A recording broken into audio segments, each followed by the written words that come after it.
Hello everyone. Very good morning to all of you. आज के दिन की शुरुआत करंट अफेयर के वीडियो से करेंगे। और आज के वीडियो में हम लोग दोनों दिन के करंट अफेयर डिस्कस कर रहे हैं। मतलब 26 जनवरी और 27 जनवरी दोनों दिन के। तो आप वीडियो को अंतिम तक ध्यान से देखिएगा। दोनों दिन की न्यूज़ हैं, इस वजह से वीडियो आज का थोड़ा सा बड़ा होगा। करंट अफेयर के पीडीएफ स्टैटिक जीके के साथ आप मेरे टेलीग्राम ग्रुप से डाउनलोड कर सकते हैं। मेरे टेलीग्राम का ऑफिशियल लिंक वीडियो के डिस्क्रिप्शन में सबसे ऊपर आपको मिल जाएगा। सबसे पहले बात कर लेते हैं कल के क्वेश्चन की। पिछले वीडियो में मैंने आपसे सवाल ये पूछा था कि प्रधानमंत्री किसान सम्मान निधि योजना जो है इसकी शुरुआत कौन से वर्ष में करी गई थी। तो मैंने ऑप्शन ही इस प्रकार दिए थे कि आप में से कुछ स्टूडेंट कंफ्यूज हो भी गए हैं उसकी वजह से। दरअसल इसका कारण क्या है आपको समझा देता हूं। प्रधानमंत्री किसान सम्मान निधि जो है इसको लॉन्च किया गया था 1 दिसंबर साल 2018 को। लेकिन इसको अप्लाई कब किया गया? इसको अप्लाई किया गया 1 फरवरी 2019 को। ठीक है। तो इसको जो सहमति मिल गई थी पार्लियामेंट से वो 2018 1 दिसंबर को। और जो ये लिवाई कर दिया गया था पूरे देश भर में तो ये 19 को। तो 2019 कोई ऑप्शन में तो था नहीं, इस वजह से 2018 इस हिसाब से बिल्कुल सही आंसर था। तो टॉप 3 स्टूडेंट जिन्होंने सबसे पहले सही आंसर दिया है उनमें एक है खुशी तिवारी, हैं राहुल, और तीसरे हैं देवाशीष मुंडाल। और इसके अलावा भी वो सारे स्टूडेंट जिन्होंने 2018 आंसर दिया है उनका आंसर सही है। और जो लोग 2019 भी बोल रहे हैं आप समझ गए होंगे आपका भी आंसर गलत नहीं है पूरे तरीके से। लेकिन ऑब्जेक्टिव टाइप क्वेश्चन में हमें इन 4 ऑप्शन में से ही एक के साथ जाना होता है। अब ऐसे में हम फंस जाते हैं, तो आप ध्यान रखिएगा इन चीज़ों का। बाकी इस योजना की अगर बात करें तो इस योजना के लिए प्रधानमंत्री नरेंद्र मोदी के द्वारा 75,000 करोड़ का बजट पारित किया गया है। कितना? 75,000 करोड़ की योजना है।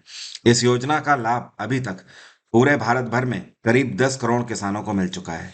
इतना ही नहीं, इस योजना के अंतर्गत हर साल बिलो पॉवर्टी लाइन जो किसान है उन सभी को 6,000 रुपए दिए जाने का प्रावधान है। ये 6,000 रुपए 3 इंस्टॉलमेंट में 2,000 2,000 2,000 के इंस्टॉलमेंट में दी जाती हैं। इसके लिए प्रधानमंत्री जन धन योजना का अकाउंट खुला होना बहुत जरूरी है, जिसे नो फिल अकाउंट के नाम से जाना जाता है। अब शुरू करते हैं करंट अफेयर। पहले बात कर लेंगे कल के करंट अफेयर की, मतलब 26 के। उसके बाद आज के करंट अफेयर डिस्कस करेंगे। अभी हाल ही में ये कौन सा देश है जिसको सहमति मिल गई है नाटो का सदस्य बनने के लिए? तो नाटो जिसको बोलते हैं नॉर्थ अटलांटिक ट्रीटी ऑर्गेनाइजेशन, और इसकी स्थापना 1949 में करी गई थी। इसका हेडक्वार्टर है बेल्जियम की कैपिटल ब्रसल्स। और नाटो के इस टाइम पे सेक्रेटरी जनरल हैं जेंस स्टोलनबर्ग। तो ये जो देश है ये है स्वीडन। आपको याद होगा 3 से 4 महीने पहले भी मैं आपको बता चुका था कि स्वीडन ने नाटो का सदस्य बनने के लिए अप्लाई किया था।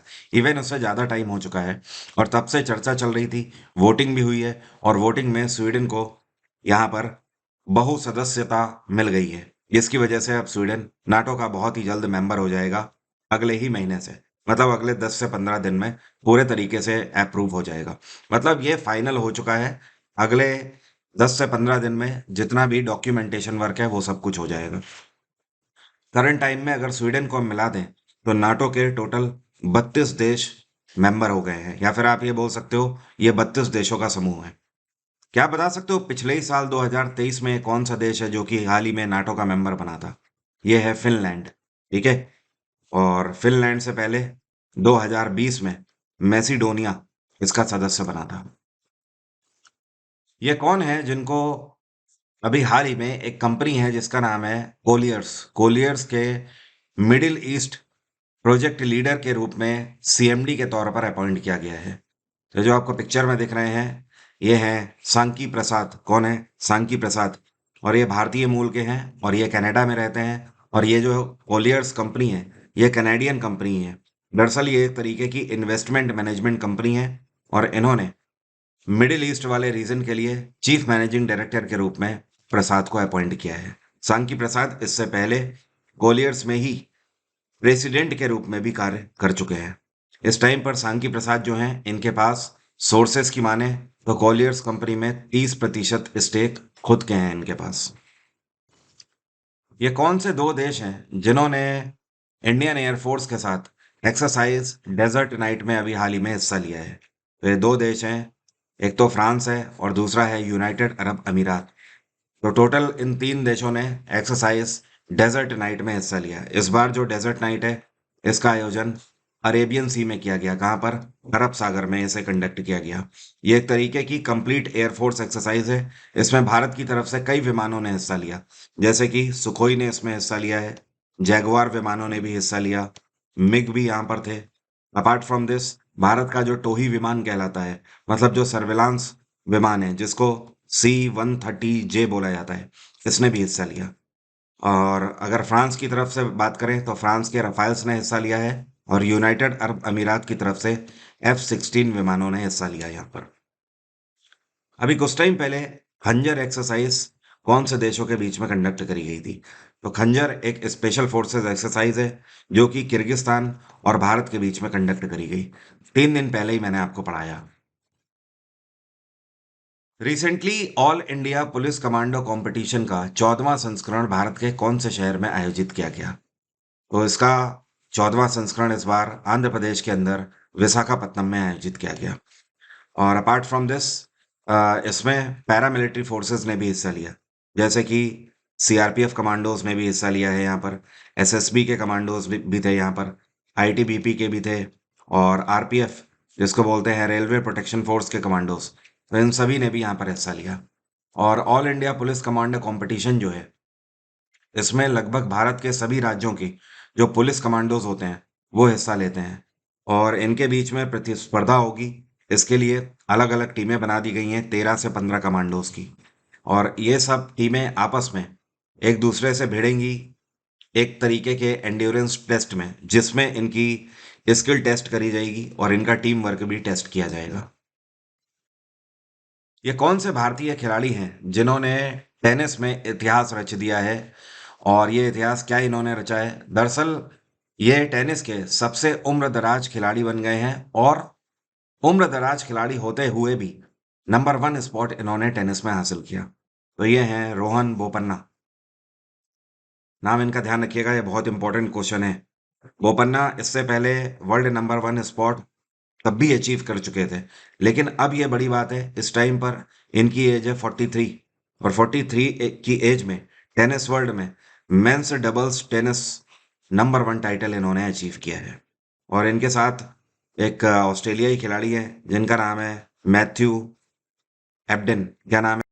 तो इन दोनों की जोड़ी ने अभी हाल ही में ऑस्ट्रेलियाई ओपन में बढ़त बनाई, जिसकी वजह से इनकी रैंकिंग नंबर 1 पे आ गई।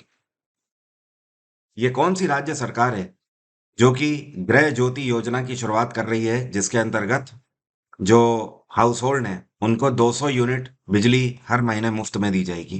तो ये मैं आपको पहले भी बता चुका हूँ। अभी हाल ही में विधानसभा के इलेक्शन हुए थे ना तेलंगाना में, तो यहाँ पर कांग्रेस की सरकार आई थी, और कांग्रेस ने अपने मैनिफेस्टो में प्रॉमिस किया था कि ये 200 यूनिट बिजली मुफ्त में देंगे। तो उस टाइम पर जब विधानसभा इलेक्शन के रिजल्ट आए थे, तो उस टाइम पर ही इन्होंने अनाउंस कर दिया था। अब ये अप्लाई होने जा रही है ये योजना। ये योजना 1 फरवरी से अप्लाई हो जाएगी पूरे तेलंगाना के अंदर। हर एक व्यक्ति को, मतलब हर एक घर पे हर महीने जो बिजली का बिल आएगा उसमें से शुरुआती 200 यूनिट जो होंगी ये फ्री होंगी। तो इसका जो रिजल्ट है ये मार्च के महीने से दिखना शुरू हो जाएगा बिलों पर। तेलंगाना में मुख्यमंत्री कौन है? ये हैं ए रेवांत रेड्डी। कौन है? ए रेवांत रेड्डी। और यहाँ की गवर्नर हैं तमिलसाई सुंदरराजन। एक योजना है, या फिर आप बोल सकते हो प्रोडक्ट है, ये एक तरीके का इंश्योरेंस प्रोडक्ट है, जिसका नाम है सरल स्वधन सुप्रीम। क्या नाम है? सरल स्वधन सुप्रीम। तो इसको कौन सी बीमा कंपनी के द्वारा लॉन्च किया गया है? तो इसको एसबीआई लाइफ इंश्योरेंस ने लॉन्च किया है। दरअसल एसबीआई लाइफ इंश्योरेंस ने एक तरीका के का ये जीवन बीमा उत्पाद लॉन्च किया है, और इसको 2 कैटेगरी में लॉन्च किया गया है।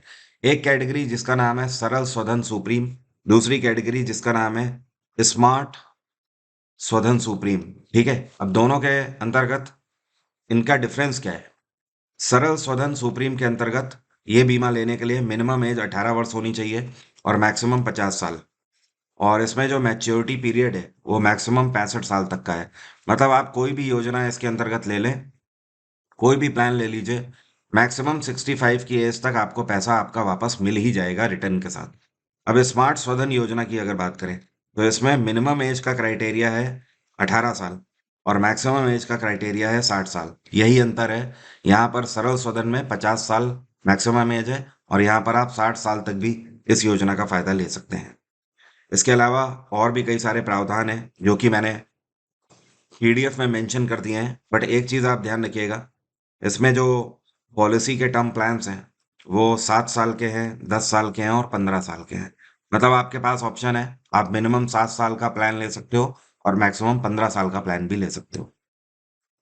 एसबीआई लाइफ की बात करें तो साल 2000 में इसकी स्थापना करी गई थी।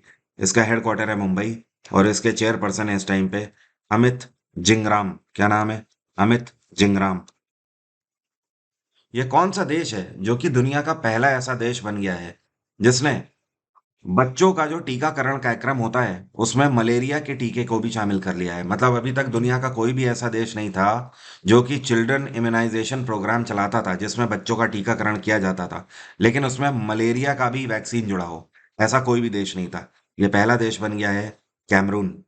और कैमरून की कैपिटल क्या है? इसको बोलते हैं याउंडे। क्या बोलते हैं? याउंडे। और यहाँ पे सरकार है इस टाइम पे पाउल बिया की। पाउल बिया ये यहाँ के राष्ट्रपति हैं। और भारत में इसी तरीके का एक कार्यक्रम चलता है जिसको हम लोग क्या बोलते हैं? मिशन इंद्रधनुष। भारत सरकार चलाती है। इंद्रधनुष के अंतर्गत जो पैदा हुए बच्चे होते हैं उनका भारत सरकार की तरफ से टीकाकरण किया जाता है मुफ्त में। और ये टीका इंद्रधनुष मिशन के अंतर्गत बच्चों को 12 तरीके की बीमारियों से बचाता है। और ये जो मलेरिया वैक्सीन लॉन्च किया गया है कैमरून सरकार के द्वारा, ये दरअसल 6 महीने तक के बच्चों के लिए लॉन्च किया गया है। मतलब 6 मंथ्स तक का अगर बच्चा है पैदा होने से लेकर, तो उसको ये मुफ्त में टिकट लगेगा। अगर उससे ऊपर है तो फिर वो पेड होगा। और नाइजीरिया की कैपिटल है अबूजा। कीनिया की कैपिटल है नैरोबी। और घाना की कैपिटल है अक्र। क्या बोलते हैं? अक्र। ये कौन सी भारतीय फिल्म है जिसको ऑस्कर 2024 में एकेडमी अवार्ड्स के 96 संस्करण में डॉक्यूमेंट्री फीचर कैटेगरी में नामित किया गया है? ध्यान रखिए, नामित होने का मतलब ये नहीं है कि अवार्ड अभी मिल गया है। नामित करने का मतलब ये है कि पहले ये पर्टिकुलर मूवीज की लिस्ट है जिनको कंसीडर किया जाएगा। ओके। तो इसमें भारतीय कंपनी है टू किल अ टाइगर। और इसके अलावा एक लंबी चौड़ी लिस्ट है इसके अंतर्गत। ओके। जिसमें बेस्ट पिक्चर कैटेगरी है और बेस्ट एक्टर कैटेगरी है, एक्ट्रेस की कैटेगरी है। वो सब कुछ मैंने पीडीएफ में मेंशन कर दिया है। ये पीडीएफ बहुत इंपॉर्टेंट है, इसलिए आज की पीडीएफ आप ज़रूर टेलीग्राम से डाउनलोड करिएगा।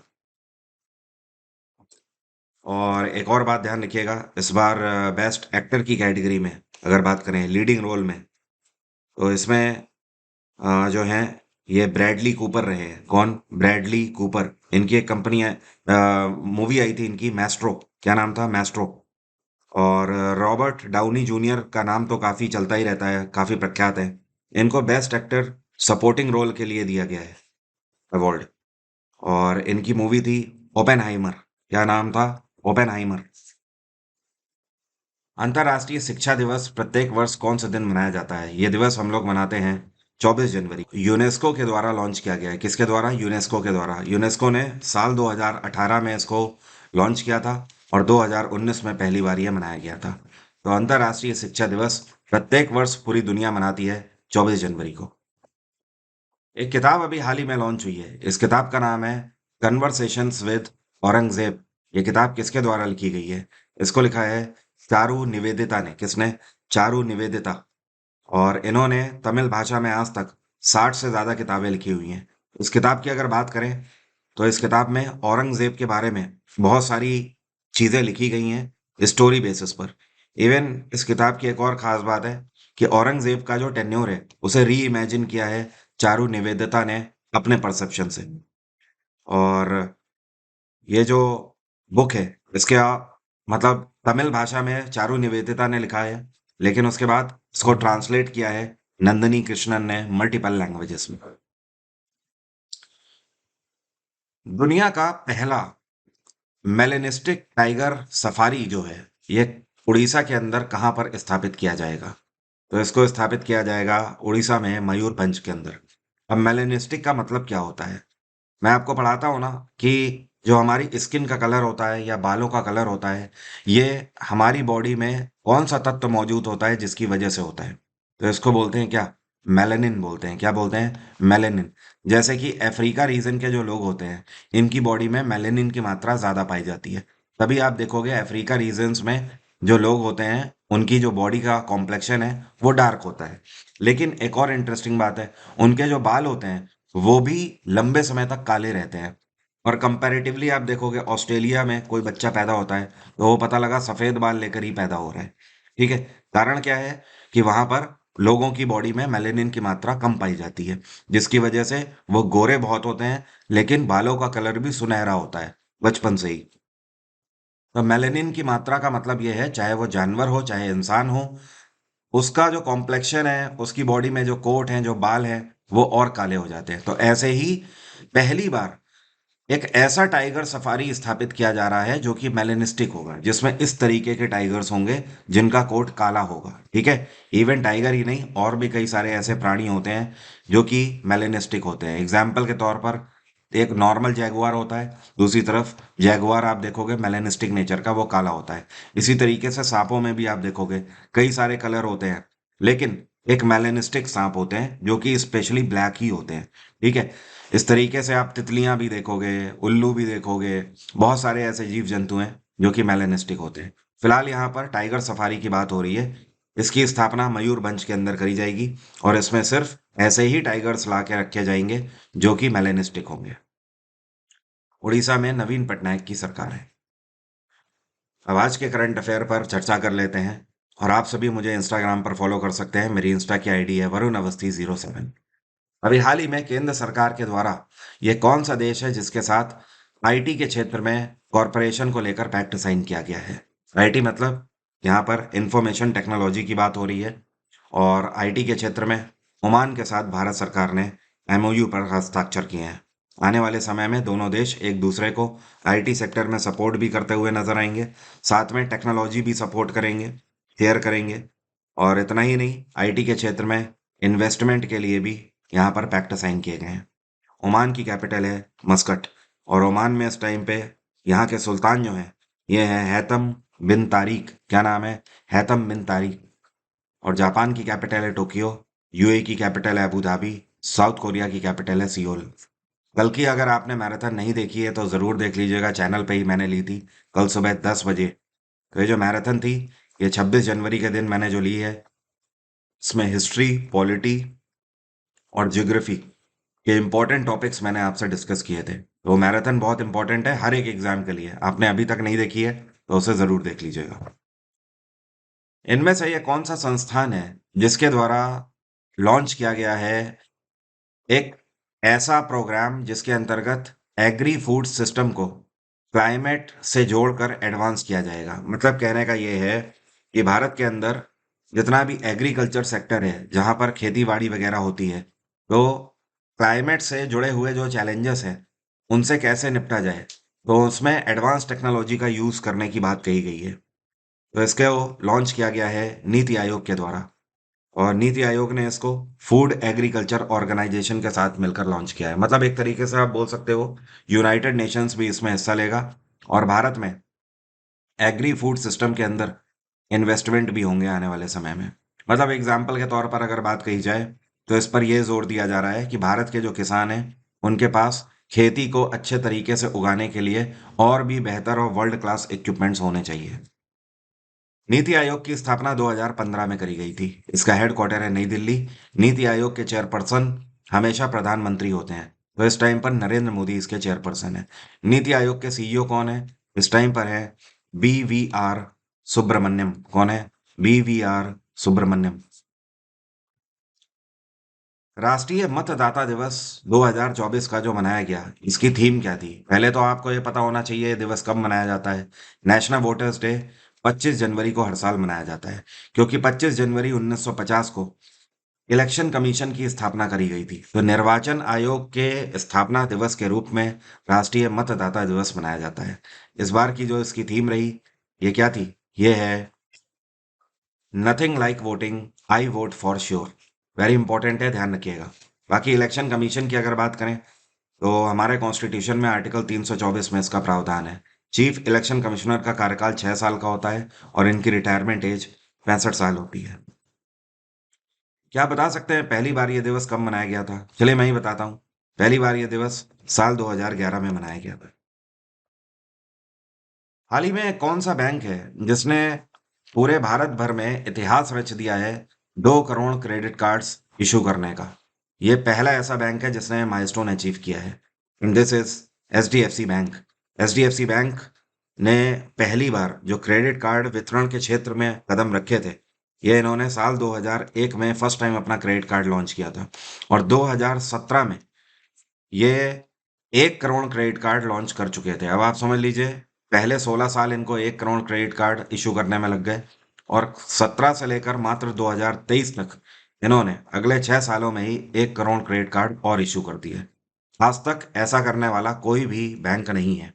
एचडीएफसी के बाद अगर बात करें तो एसबीआई सेकंड नंबर पे है, जिसने सबसे ज्यादा कार्ड इशू किए हुए हैं। और एसबीआई के बाद आईसीआईसीआई बैंक है, और फिर है एक्सिस बैंक। ये वो टॉप 4 बैंक्स हैं जिन्होंने सबसे ज्यादा क्रेडिट कार्ड इशू किए हैं। एचडीएफसी बैंक की स्थापना 1994 में करी गई थी। हेडक्वार्टर है मुंबई, और सीईओ है शशिधर जगदीशन। एक्सिस बैंक का हेडक्वार्टर मुंबई है, इसकी स्थापना 1993 में करी गई। आईसीआईसीआई बैंक का हेडक्वार्टर वडोदरा है, 1994। और state bank of India 1955, headquarter Mumbai. CCI जिसको बोलते हैं कंपटीशन कमीशन ऑफ इंडिया, ठीक है, इनके द्वारा अप्रूवल दे दिया गया है कि फिनकेयर स्मॉल फाइनेंस बैंक जो है, इसका कौन सा स्मॉल फाइनेंस बैंक के साथ मर्जर किया जाएगा।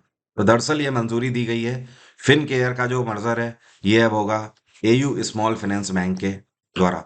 और दोनों बैंक आपस में मिलकर एक तरीके से जो इन्वेस्टमेंट है, या आप बोल सकते हो जो जो पैसा है वो इन्फ्यूज करेंगे। और कितना पैसा? 700 करोड़ रुपए दोनों बैंक मिलकर आपस में इन्फ्यूज करेंगे। और जाहिर सी बात है, क्योंकि फिनकेयर अब एयू के साथ मिल जाएंगे, तो इस बैंक का कद बड़ा हो जाएगा, और आने वाले समय में ये काफ़ी बेहतर प्रोडक्ट्स लॉन्च कर सकते हैं। एयू स्मॉल फाइनेंस बैंक काफ़ी सुर्खियों में भी रहता है। इसकी स्थापना 1996 में करी गई थी। इसका हेडक्वार्टर है जयपुर, और इसके सीईओ हैं इस टाइम पे संजय अग्रवाल। कौन है? संजय अग्रवाल। ये कौन है जिनको उत्तर प्रदेश सरकार की तरफ से गौरव सम्मान अवार्ड से सम्मानित किया गया है? तो जो आपको पिक्चर में दिखाई दे रही हैं, इनका नाम है डॉक्टर रितु करिधाल श्रीवास्तव। क्या नाम है? रितु करिधाल श्रीवास्तव। अब ये है कौन? ये इसरो साइंटिस्ट हैं, ठीक है। और अभी इसरो के द्वारा जो लॉन्च किया गया था चंद्रयान, तो उस चंद्रयान के अंदर भी इनका ऑपरेशन डिपार्टमेंट में रोल था। तो इनके उत्कृष्ट कार्य के लिए इनको सम्मानित किया गया है। और जो रितु करिधल हैं, ये बिलोंग करती हैं उत्तर प्रदेश के लखनऊ से। बाकी ये दूसरे व्यक्ति कौन है? तो ये जो आपको दिखाई दे रहे हैं, इनका नाम है नवीन तिवारी। और नवीन तिवारी एक एंटरप्रेन्योर हैं। और इवन एक इंटरेस्टिंग बात यह है, भारत का पहला यूनिकॉर्न इन्होंने ही खोला था। और इनके द्वारा अभी तक इनके करियर में 2 यूनिकॉर्न कंपनियां बना चुके हैं। यूनिकॉर्न कंपनी उसे बोलते हैं जिसकी वैल्यू $1 बिलियन की होती है। तो नवीन तिवारी बिलोंग करते हैं उत्तर प्रदेश के कानपुर से, और रितु करदल बिलोंग करती हैं उत्तर प्रदेश के लखनऊ से। तो क्योंकि दोनों उत्तर प्रदेश निवासी हैं, इस वजह से योगी आदित्यनाथ सरकार ने गौरव सम्मान अवार्ड से इनको सम्मानित किया है। और ये जो अवार्ड है गौरव सम्मान, इसके साथ 11 लाख रुपए का कैश प्राइज दिया जाता है। और पहले इसकी जगह पर एक सम्मान चलता था जिसको बोलते थे यश भारती सम्मान। अब उसकी जगह पर गौरव सम्मान दिया जाता है। ये कौन है जिनको फिकी के मीडिया एंड एंटरटेनमेंट पैनल के चेयरपर्सन के रूप में अपॉइंट किया गया है? तो ये है केविन वास। क्या नाम है? केविन वास। और आपने एक कंपनी तो सुनी होगी, इस कंपनी का काफी ज्यादा ऐड आता है, वायाकॉम 18, ठीक है। तो वायाकॉम 18 में 30 सालों से ज्यादा का एक्सपीरियंस है इनको मीडिया के क्षेत्र में। तो इनके इस रिच एक्सपीरियंस का आप यूज करेगा फिकी। फिकी जिसको बोलते हैं federation of Indian chambers of commerce and industry, इसकी स्थापना 1927 में करी गई थी। हेडक्वार्टर है इसका नई दिल्ली, और इसके प्रेसिडेंट हैं अनीस शाह। क्या नाम है? अनीस शाह।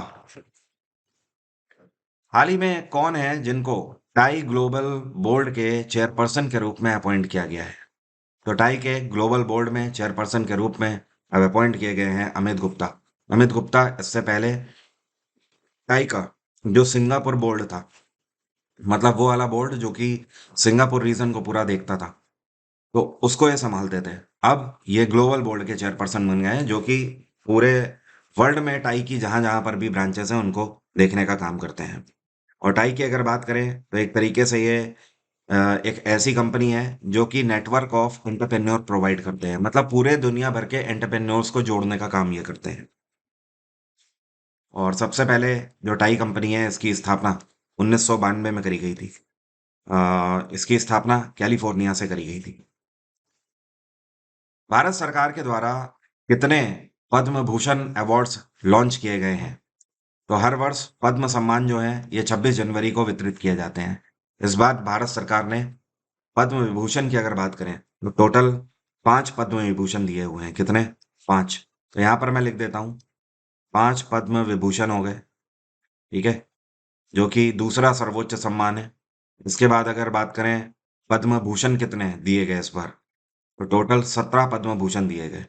अब इसके बाद पद्मश्री की अगर बात करें तो टोटल 110 पद्मश्री दिए गए। तो अगर तीनों पद्म सम्मानों की बात करें तो इस बार भारत सरकार ने 132 लोगों को सम्मानित किया है इन तीनों पद्म सम्मानों से।